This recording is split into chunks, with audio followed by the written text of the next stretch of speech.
Boa noite a todos, bem-vindos à casa de Álvaro de Souza e vamos iniciar a nossa reunião de estudo da noite de hoje com a leitura de uma mensagem que está no livro O Evangelho por Emmanuel, comentários ao Evangelho segundo Mateus, mensagem ditada por Emmanuel através da psicografia de Francisco Cândido Xavier. Esta mensagem, especificamente, veio do livro Segue.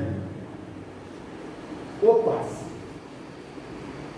tomou nossas enfermidades e carregou as doenças. Evangelho de Mateus, capítulo 8, versículo 17.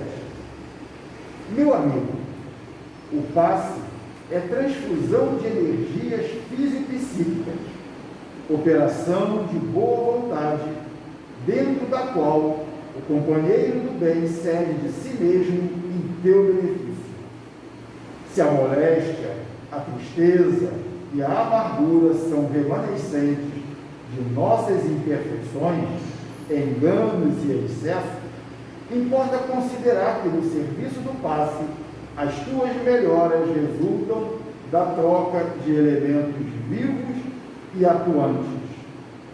Trazes detritos e aflições, e alguém te confere recursos novos e bálsamos reconfortantes. No clima da prova e da angústia, és portador da necessidade e do sofrimento.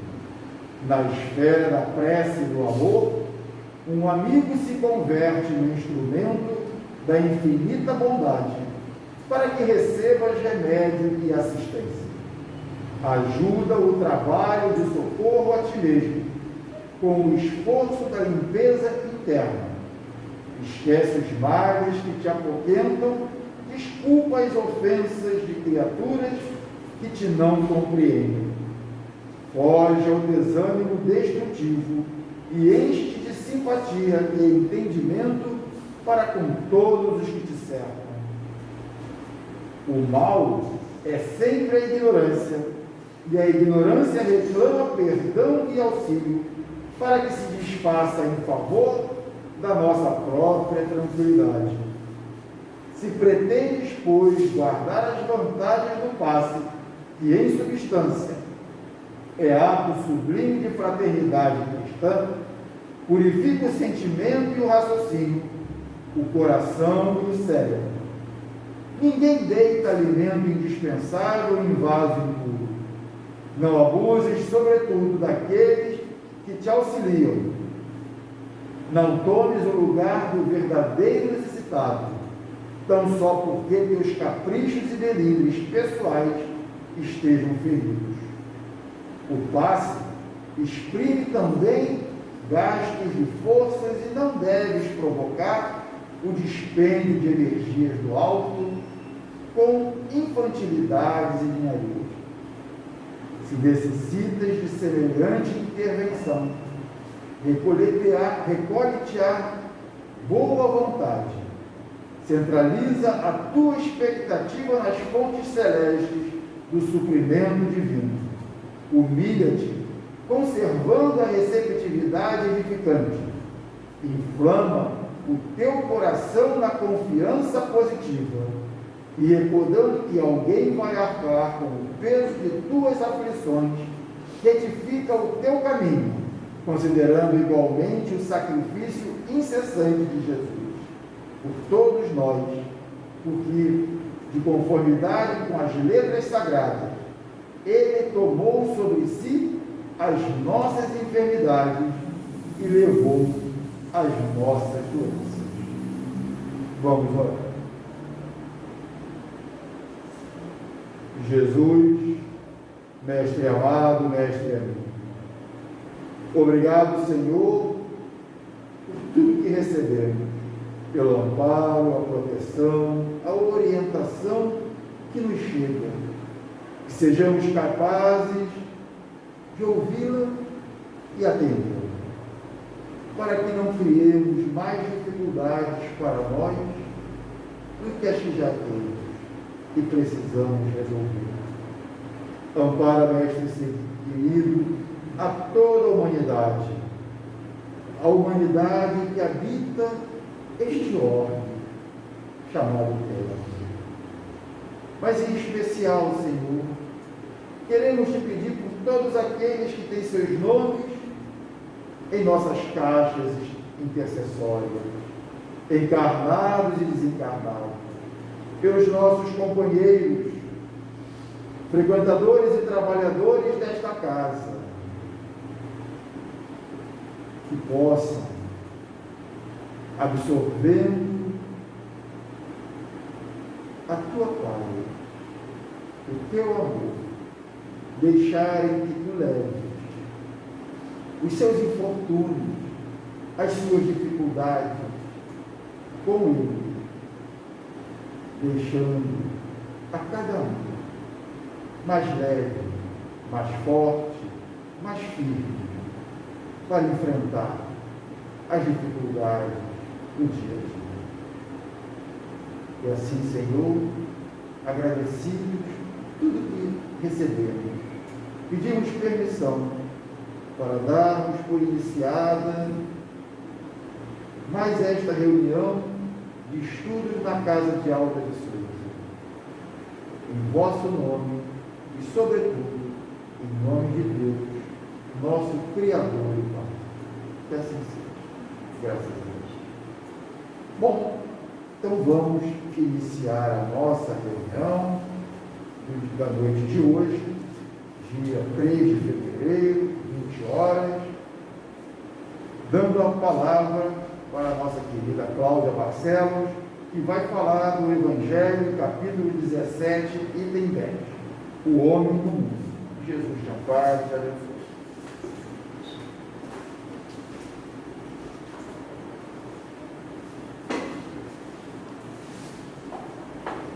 Boa noite a todos, encarnados e desencarnados aqui presentes. O tema de hoje, como o Marcos falou, é o tema do Evangelho segundo o Espiritismo, o homem no mundo, e ele está dentro do capítulo 17.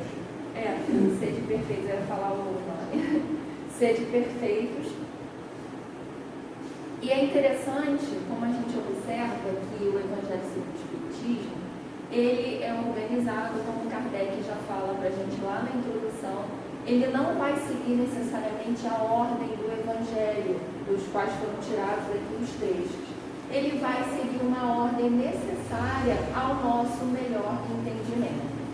Então, quando a gente observa aqui os Sede Perfeitos, ele vai vir depois do capítulo Não se pode servir a Deus e a Mamon, que vem já com essa lógica de como nós devemos. Isso aqui é o código moral. Então, todo o evangelho, ele já é um código de conduta moral, né?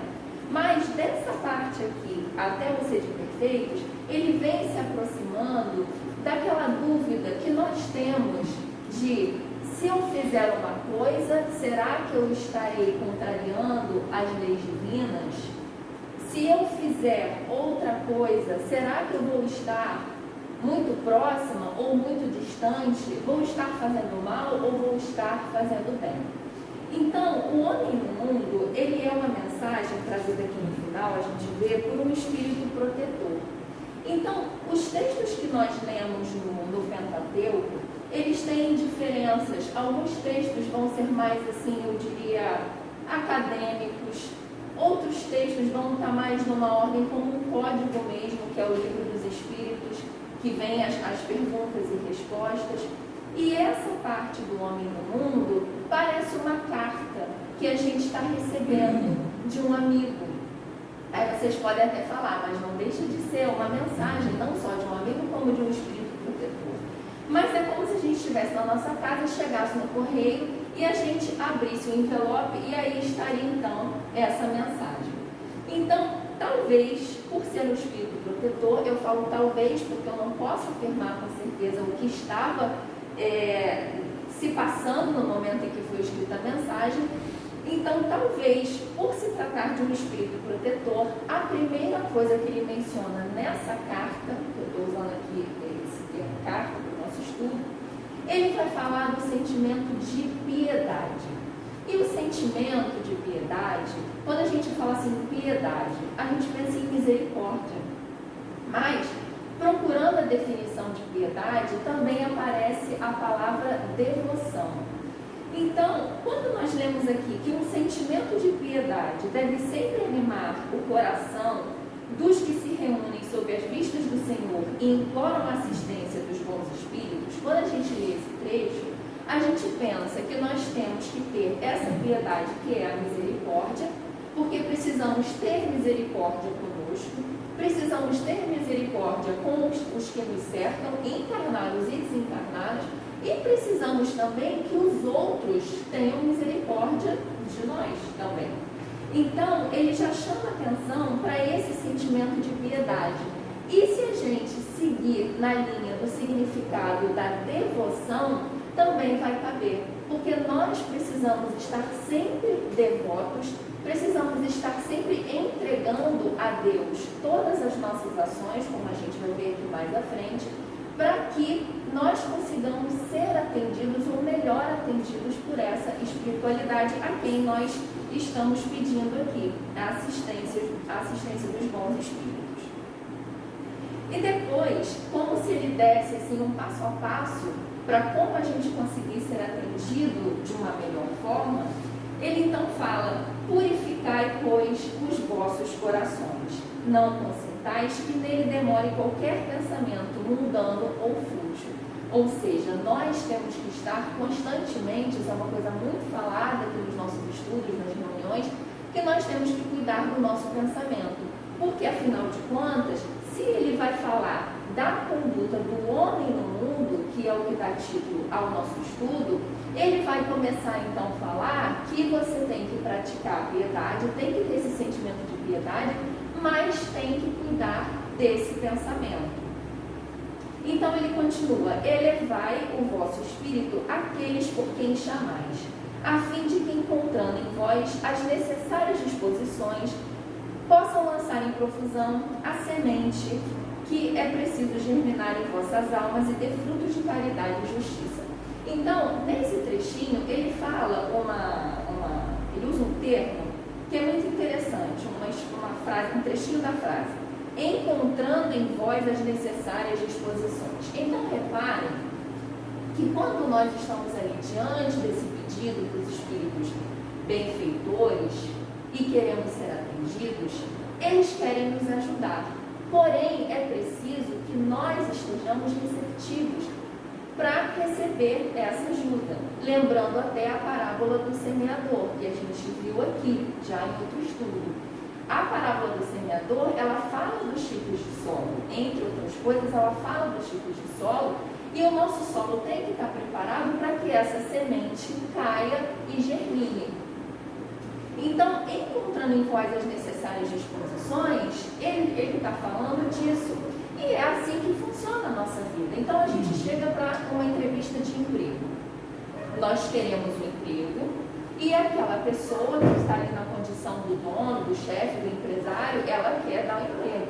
Mas o que ela vai fazer? Analisar o currículo, ou vai fazer uma entrevista formal ou um pouco mais informal. Enfim, a maneira que cada pessoa que quer contratar cada um vai ter a sua maneira.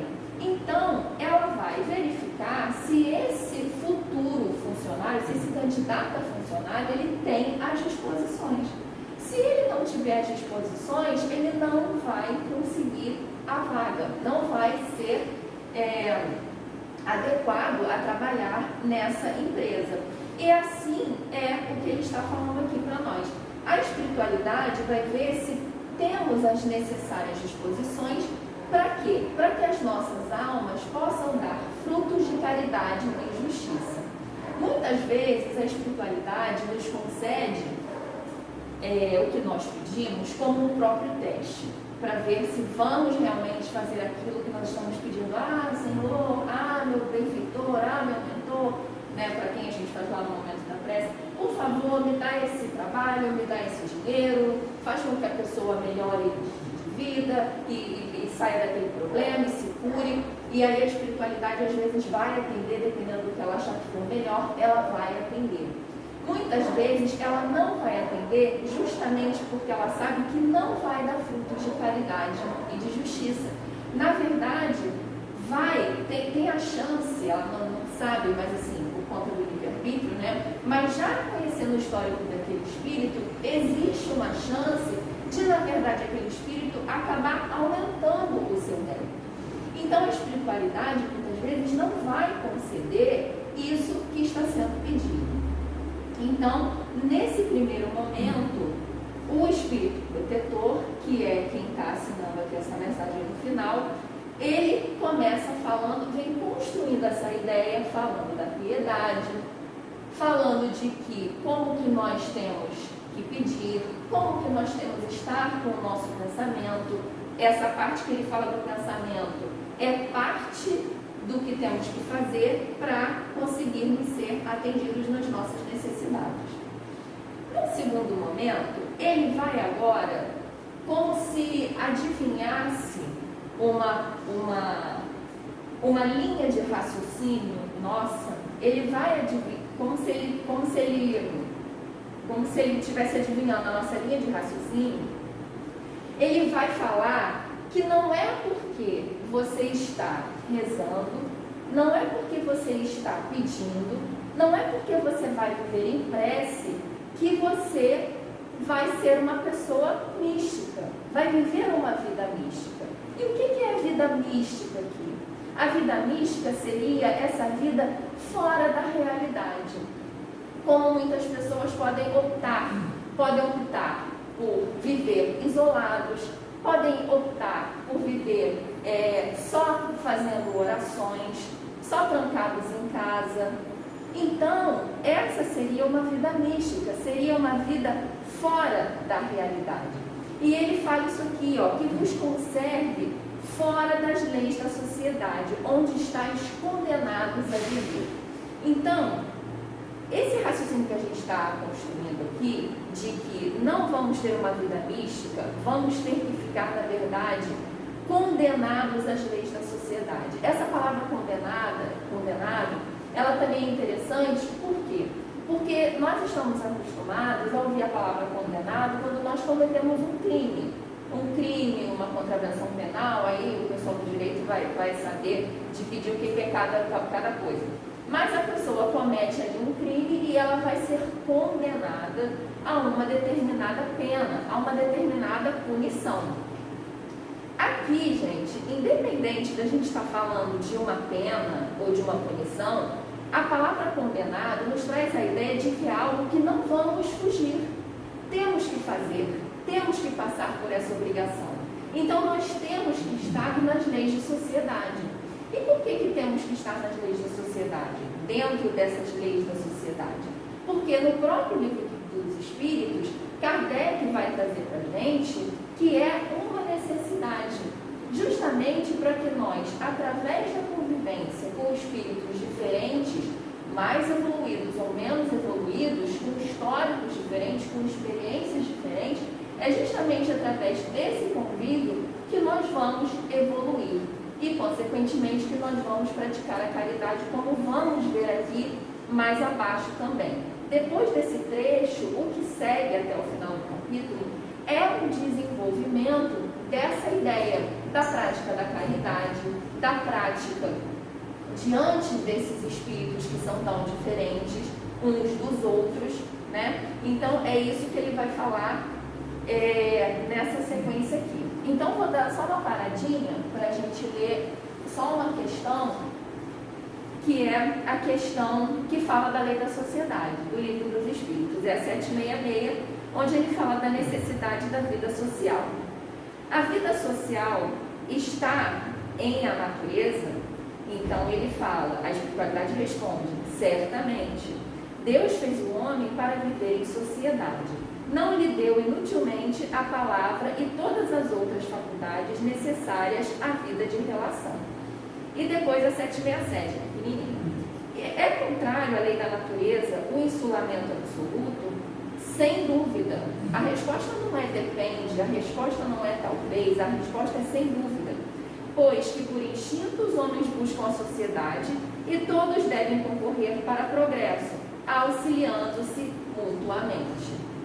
A Joana de Ângeles, ela fala bastante também, principalmente na série psicológica dela, porque ela vai tratar de temas de relacionamento, ela vai tratar de temas de depressão, né, muitas vezes do próprio suicídio, que vão acabar sendo, infelizmente, consequências desse processo depressivo. Então, ela muitas vezes, na literatura dela, ela vai comentar dessa necessidade de nós sairmos de casa, de nós vivermos em sociedade, porque viver em sociedade vai nos trazer várias coisas que vão nos tirar daquele ócio, que vão nos tirar daquela condição que muitas vezes não vai ser totalmente responsável, mas vai ajudar nesse processo, às vezes, depressivo, né? Então, a Joana, ela fala muito disso, e aqui, nessa mensagem, ele também está falando que não vamos viver fora dessas leis de sociedade, que estamos condenados a viver. É algo que somos obrigados a viver. E ele continua: não, vivei com os homens da vossa época, como devem viver os homens. E aí, quando eu li esse trecho, eu falei assim: Espírito protetor que escreveu essa mensagem, eu não sei se eu estou querendo muito viver com os homens da nossa época, né? E ele fala que como devem viver os homens. Eu falei assim, mas é isso mesmo? Eu tenho que viver como eu estou vendo os homens vivendo, né? Então, assim, brincadeiras à parte, quando eu li isso aqui, eu pensei, viver como os homens da vossa época, que era a época de Kardec, mas se a gente trouxer para a época de hoje, em termos de humanidade, em termos de sociedade, não tem muita diferença. Então, ele continua aqui: não, vivei como os homens da vossa época, sacrificai as necessidades, mesmo as frivolidades do dia, mas sacrificai com o sentimento de pureza que as possa santificar. Então, quando ele complementa esse parágrafo, a gente vai começar a entender, no primeiro momento, bom, viver com os homens da minha época, tá? Sacrificar as necessidades, mas com o sentimento de pureza, está piorando, está ficando mais difícil. Piorando no sentido de está ficando mais difícil, porque agora eu tenho que sacrificar as coisas que eu tenho vontade de fazer, eu tenho que, mesmo as frivolidades do dia, eu tenho que fazer isso com um sentimento de pureza. Quando a gente lê essa primeira parte e depois junta com essa, a gente vai entendendo que o que a espiritualidade está querendo dizer é que nós temos que viver com o que temos. Temos que viver com as nossas ferramentas, com aquilo que nos é dado, com aquilo que nos é fornecido, né? E eu estava assistindo outro dia um outro estudo, e aí a pessoa que estava fazendo o estudo estava contando uma historinha e falando que tinha uma pessoa que queria rezar, mas ela não sabia rezar, porque toda vez que ela rezava, ela atribuía a Deus todas as coisas ruins que ele tinha na vida. E essa pessoa então falou para ele: mas você não reza por isso? A pessoa falou: não, porque quando eu rezo com raiva. Eu tenho vontade de falar com Deus com raiva. E a pessoa então falou para ele: reze com raiva, mas reze, porque é o seu jeito de se comunicar com Deus. É claro que quando ele falou isso, não é no sentido de que o certo é a gente rezar com raiva, mas é porque isso traz uma reflexão do que acontece muito, que a gente até comentou ontem, segunda-feira, que é a questão de muitas vezes nos colocamos muito acima de uma tarefa e não fazemos, ou muito abaixo dessa mesma tarefa e também não fazemos. Se vamos fazer errado, se vamos gaguejar, se vamos errar, se vamos derrubar aquilo que a gente ia fazer e aí derrubou e caiu, temos que errar para às vezes aprender, para quase sempre aprender. Não há o acerto sem passar por essa caminhada do erro. E o nosso erro está em muitas vezes deixar de fazer porque atribuímos aquela tarefa a uma coisa muito além, muito acima do que nós sabemos, do que achamos que sabemos fazer, ou muito abaixo. Então, Quando ele fala aqui de sacrificar as necessidades, mesmo as frivolidades do dia, mas sacrificar com o sentimento de pureza que as possa santificar, é o nosso objetivo, é onde nós precisamos chegar. É no momento que já vamos ter o entendimento, e para isso é fundamental o entendimento de que somos espíritos e que a vida continua, né? Sabendo que tudo que vamos fazer aqui vai gerar uma consequência adiante, para justamente nós conseguir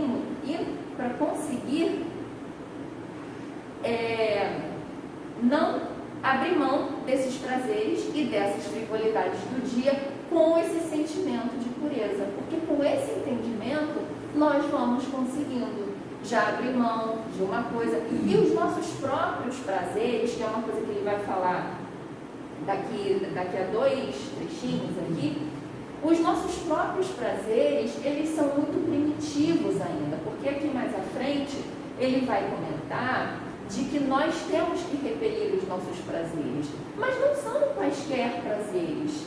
Eu tenho prazer em estar aqui com vocês hoje, eu tenho prazer em estar com a minha família, eu tenho prazer em estar com os meus amigos, eu tenho prazer estudando a doutrina espírita, mas é que os nossos prazeres hoje, muitos deles ainda são muito primitivos, são muito carnais. Então é por isso que é necessário que nós possamos aprender nesse contato com Deus e com os outros, mesmo errando, a abrir mão desses nossos prazeres com esse sentimento de pureza. Na sequência, ele vai falar aqui, sois chamados a estar em contato com espíritos de naturezas diferentes, de caracteres opostos, que é justamente o que qualquer pessoa que você vai conversar, a não ser o eremita, né, que vive lá solitário, qualquer pessoa vai falar isso. Qualquer pessoa vai falar que, eu não aguento fulano, mas eu adoro fulano, eu queria ser aquele fulano. Não necessariamente a pessoa que você adora é melhor do que você, né? Mas isso aqui é uma prova de que nós o tempo todo estamos convivendo com espíritos diferentes, mais evoluídos ou menos evoluídos.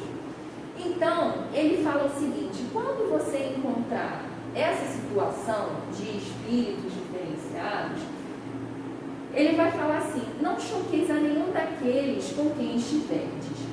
Sede joviais, sede ditosos, mas seja a vossa jovialidade que provém de uma consciência limpa, seja a vossa aventura do herdeiro do céu, que conta os dias que faltam para entrar na posse de sua herança. Então, quando ele fala não choqueis, isso me lembra muito o texto que eu trouxe aqui, que eu vou ler só um pedacinho, que é uma passagem do Simão de Pedro, né? Quando eles estavam naqueles trabalhos de atender as pessoas que chegavam até eles, as pessoas necessitadas. E aí, num determinado momento, entrou uma adúltera, se eu não me engano, ou uma mulher que Pedro julgou adúltera. E Pedro começou a falar um monte de coisas. Senhor, como é que nós vamos atender essa pessoa aqui? E se ela acabar influenciando as outras pessoas? Só que Pedro não fazia ideia de quem ela era. A mulher entrou na casa, Pedro olhou, como muitas vezes a gente faz, olha, vê a roupa, vê o jeito, vê o que está falando e já julga, né? E Pedro fez a mesma coisa. Então ele julgou aquela mulher e ele começou a colocar vários senões para aquela mulher que estava ali precisando de amparo. E Jesus estava do lado dele. Isso aqui eu estou contando com as minhas palavras, depois eu vou ler só um trechinho do final. Jesus sempre falando: Pedro, você não sabe o que aconteceu, você não sabe a história, a gente não sabe quem é essa mulher, nós não sabemos, né? E no final da historinha, do conto aqui, do livro do Roberto de Campos, a história vai se esclarecendo. Então, ele vai contar aqui pra gente que no final das contas, essa moça, ela tinha passado por uma situação constrangedora, que alguém a teria levado até a essa situação. E no final, essa pessoa que foi responsável por essa situação constrangedora da moça, era uma pessoa que era um comensal, como ele fala aqui, do próprio Pedro. Era uma pessoa ali, era uma pessoa do convívio dele. Então, que ele fala aqui, ó, o autor da cena triste era Efraim, filho de Jafar, pupilo de sua sogra e comensal de sua própria mesa. Seguir ao Messias com piedosa atitude, até a piedosa aqui, lembrando da piedade que a gente viu. Mas Pedro bem reconhecia agora que o irmão adotivo de sua mulher guardava intenção diferente. Angustiado, em lágrimas de cólera e amargura, Simão adiantou-se para o Cristo, à maneira do menino necessitado de proteção, e bradou: Mestre, mestre, o que fazer? Jesus, porém, acolheu amorosamente nos braços e murmurou: Pedro, não julguemos para não sermos julgados, aprendamos, contudo, a discernir. Então, essa mensagem aqui do livro do Contos e Apólogos, ela é muito interessante porque ela ilustra justamente essa nossa capacidade de estar sempre julgando. E é uma coisa natural, eu diria até necessária, que nós façamos o discernimento, mas nunca o julgamento. Porque muitas vezes pode acontecer o que aconteceu com Pedro, que ele ficava falando: mas essa mulher vai influenciar as outras pessoas, os outros doentes, que nós que estamos cuidando aqui na casa.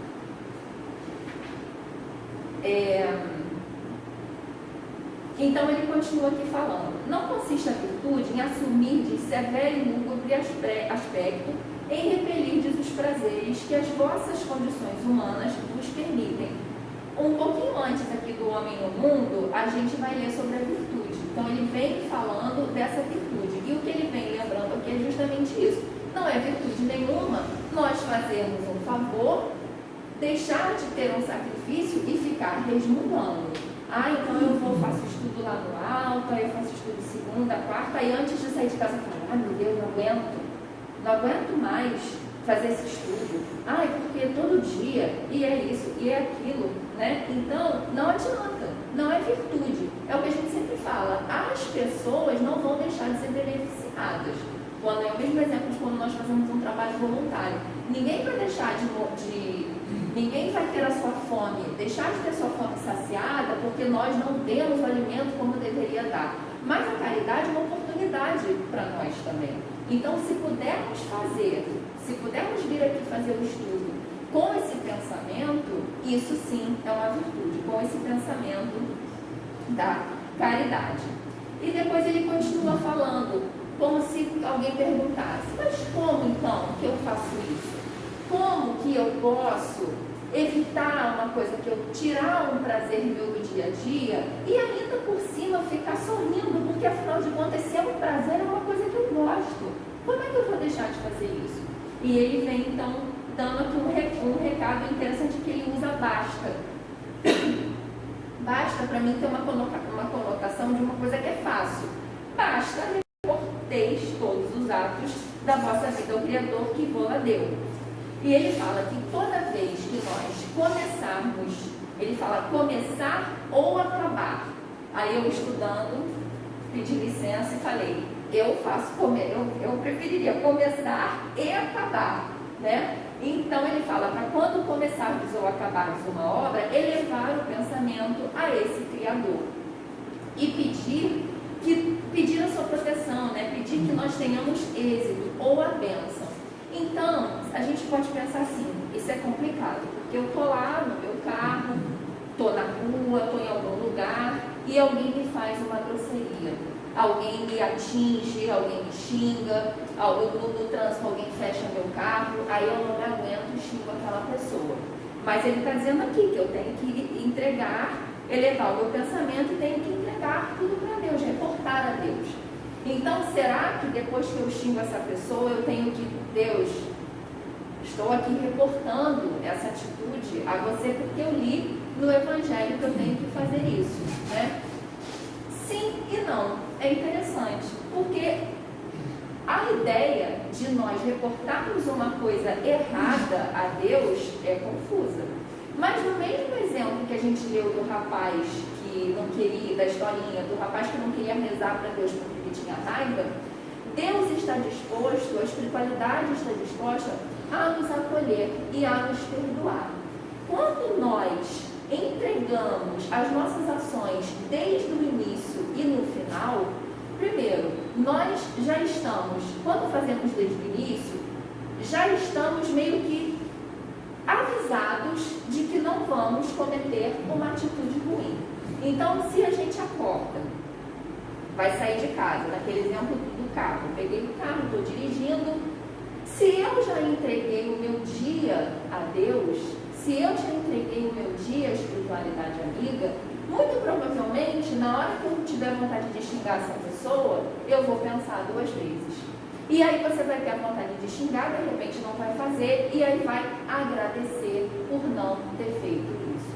Então, quando ele fala isso de nós, elevarmos o nosso pensamento, né, e reportar a Deus, é uma chance que nós temos de estar sempre com a espiritualidade ali nos protegendo, em conexão com ela, e é uma chance de estarmos melhorando, porque justamente eu não quero entregar um xingamento a Deus, eu não quero entregar uma agressão, eu não quero entregar qualquer sentimento ruim, qualquer ação não edificante.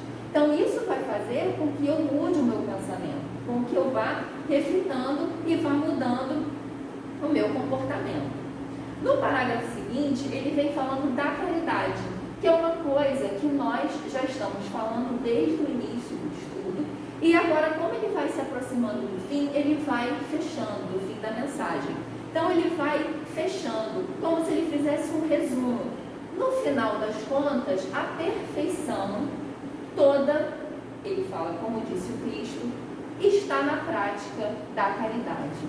E ele volta no assunto, volta no tópico da lei da sociedade. Porque ele vai falar então que é justamente porque nós vivemos em sociedade, porque nós precisamos conviver com espíritos diferentes, é que vamos exercitar a caridade. Como que a gente tem vontade de exercitar a caridade? Não é quando a gente vê alguém que aparentemente está pior, que está com fome, que está com frio, que está sofrendo? É o momento que a gente tem ali de fazer uma caridade. Então, esse outro parágrafo aqui é que ele vai fechando essa ideia da caridade e falando: aquele, pois, que se isola, priva-se voluntariamente do mais poderoso meio de aperfeiçoar-se, não tendo de pensar, senão em si, sua vida é a de um egoísta, né? E aí também a gente lê muito aquele termo que chama gregários, né? Somos seres gregários, então somos seres, nós precisamos estar sempre em comunidade, em sociedade. Agora também fez uma palestra aqui outro dia, falando, ela usou o diamante, se eu não me engano, como exemplo de uma pedra que precisa ser burilada. Então é uma outra metáfora também, uma outra comparação que a gente pode usar para falar desse aperfeiçoamento do nosso espírito. E finalizando, então, ele fala: não imagineis, portanto, que para viverdes em comunicação constante conosco, para viverdes sob as vistas do Senhor, seja preciso vos silicieis e cobrais de cinzas. Não, ainda uma vez vos dizemos: ditosos sede, segundo as necessidades da humanidade, mas que jamais na vossa felicidade entre um pensamento ou um ato que o possa ofender, ou fazer se vele o semblante dos que vos amam e dirigem. Deus é amor, e aqueles que amam santamente, Ele os abençoa. Então, esse finalzinho, para mim, fica muito claro aquela ideia do fazer que a gente viu lá na frente. Aquela ideia de que nós temos que fazer porque somos chamados. E é muito importante essa reflexão do fazer, porque muitas vezes nós pensamos naquilo de eu sou muito bom ou eu sou muito ruim. Então vamos supor que a minha obrigação aqui no alto seja encher essa garrafinha de água. É a única coisa que eu preciso fazer aqui. Eu tenho que chegar 5 minutos, 10 minutos antes do estudo. Eu tenho que encher a garrafa, eu tenho que deixar ela pronta. E aí chega uma pessoa e fala assim: não, mas no meu centro eu dou passe, eu faço estudo, eu faço isso, eu faço aquilo. E aí a pessoa fala assim: olha, eu encho a garrafinha de água, mas a minha garrafinha de água é a melhor garrafinha fonte de água da Tijuca, dos centros da Tijuca. Você não vai encontrar uma água tão geladinha, uma água cheia, uma garrafinha cheia na hora certa. E aí o que acontece? Eu vou ficando impressionada com aquilo, eu vou querendo, presidente, por favor, diretoria, por favor, será que eu também não podia fazer passe, eu também não podia, aí consigo. O que vai acontecer? Eu não vou fazer o passe direito, não vou fazer o estudo direito, e a garrafinha d'água? Não vai ter mais garrafinha d'água com a água gelada, do jeito que estava.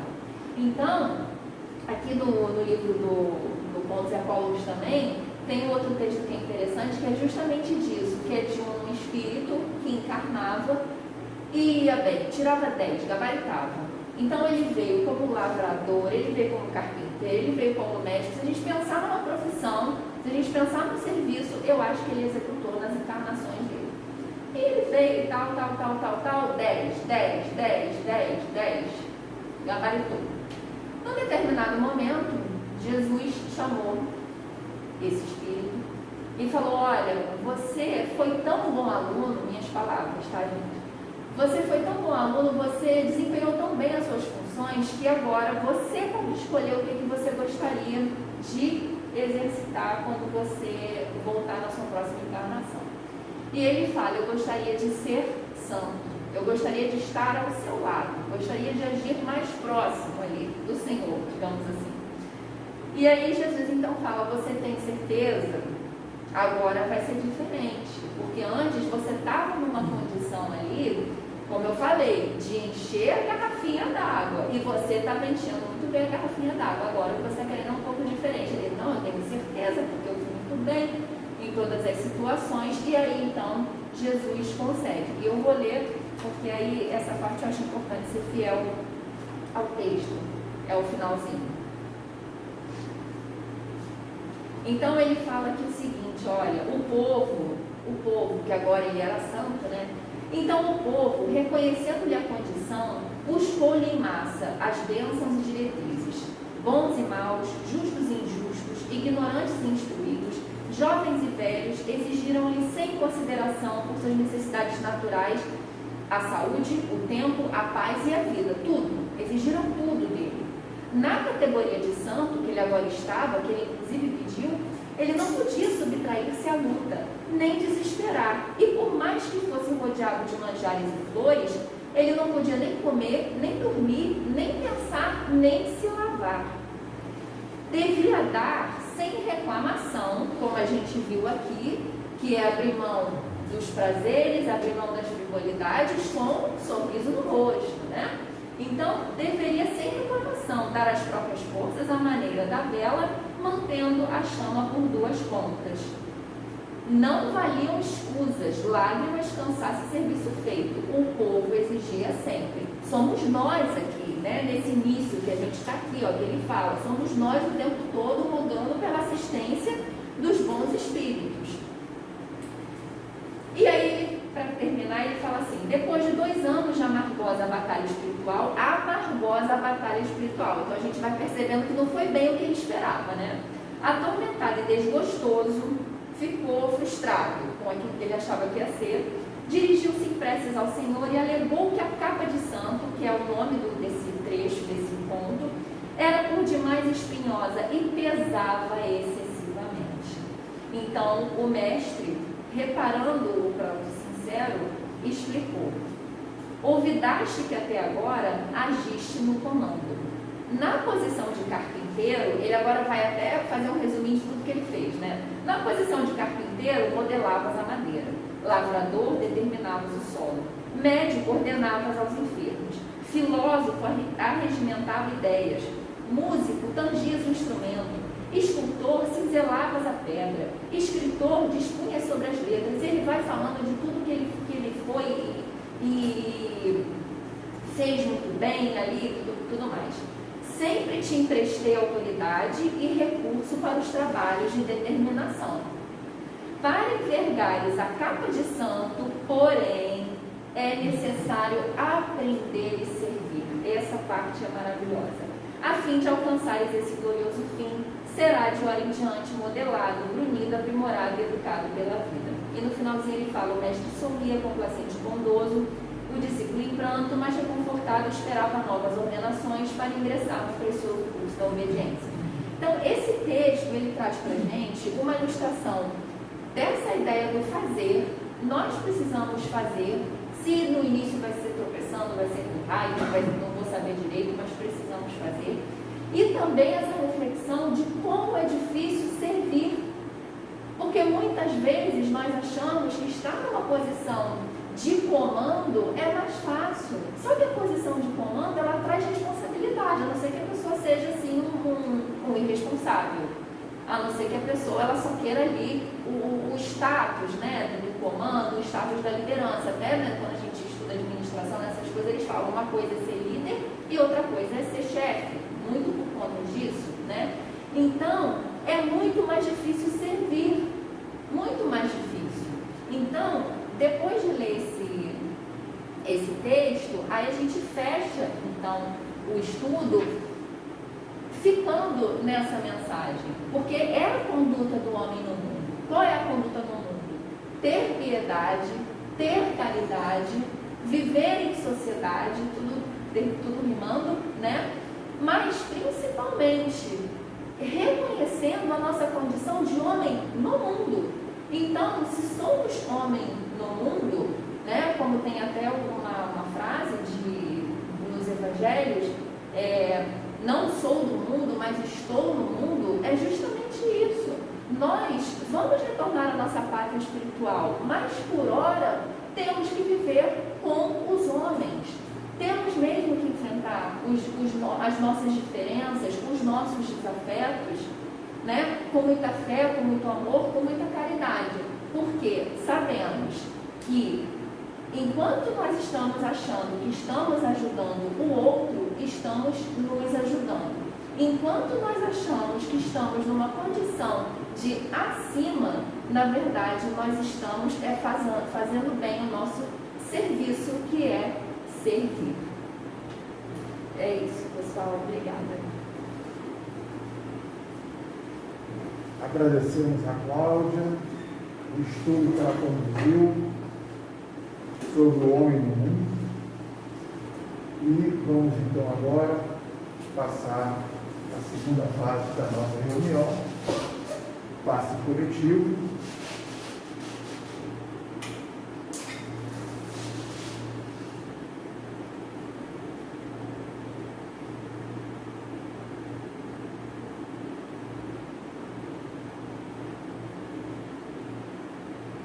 Jesus, Mestre amado, aqui estamos reunidos para recebermos as energias necessárias, a continuidade das nossas atividades. Parte delas vieram através da palavra de instrução, que nos esclareceu sobre tantos pontos da doutrina e do nosso comportamento no mundo. Mas também pedimos, Senhor, ampara-nos com as energias da reparação, carrega-nos, levando as nossas mazelas e permitindo que reiniciamos os nossos trabalhos. Dá-nos forças, Senhor. Ampara-nos. Ampara todos aqueles frequentadores desta casa que estão em suas casas. Ampara a todos aqueles que têm seus nomes em nossas caixas intercessórias. Dá-nos forças, hoje e sempre.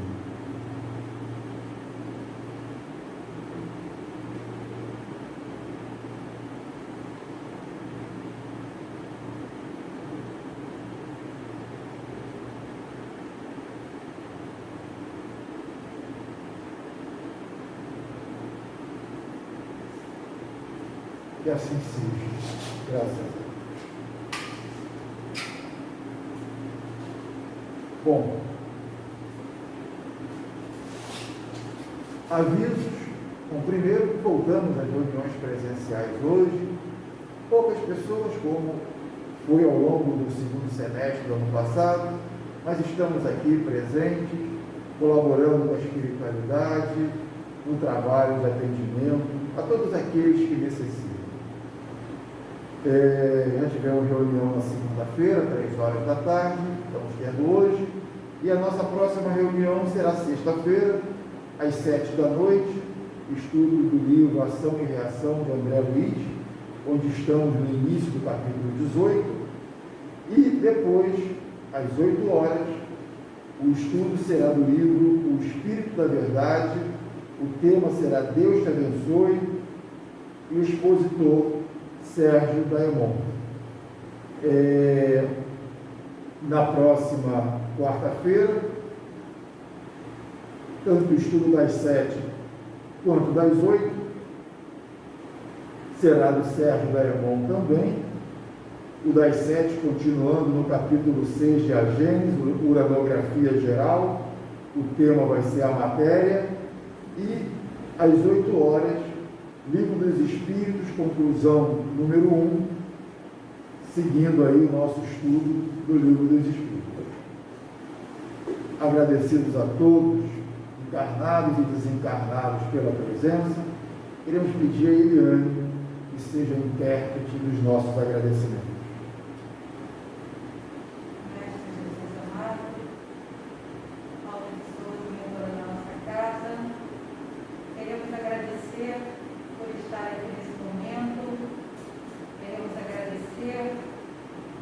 Participar desse momento do mundo, esse momento tão crucial, onde no isolamento ou participando ativamente dentro da sociedade, estamos meditando sobre a nossa função desse homem no mundo.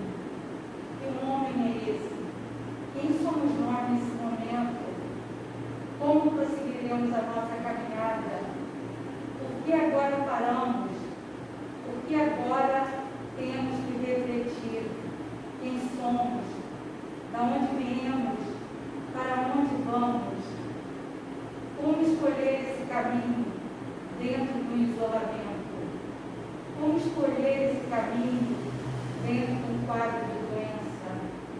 Como escolher esse caminho dentro do trabalho, dentro das alegrias que muitos estão se alegrando nesse momento, e sacrifício da frivolidade com a pureza do sentimento, dando a sua cota, dando a sua contribuição. Por isso, agradecemos por tudo, agradecemos por poder participar no mundo deste momento, dessa parada, dessa reflexão. E pedimos a proteção das nossas consciências para que possamos agir no momento certo, para que possamos ter uma atitude positiva, para que esse mundo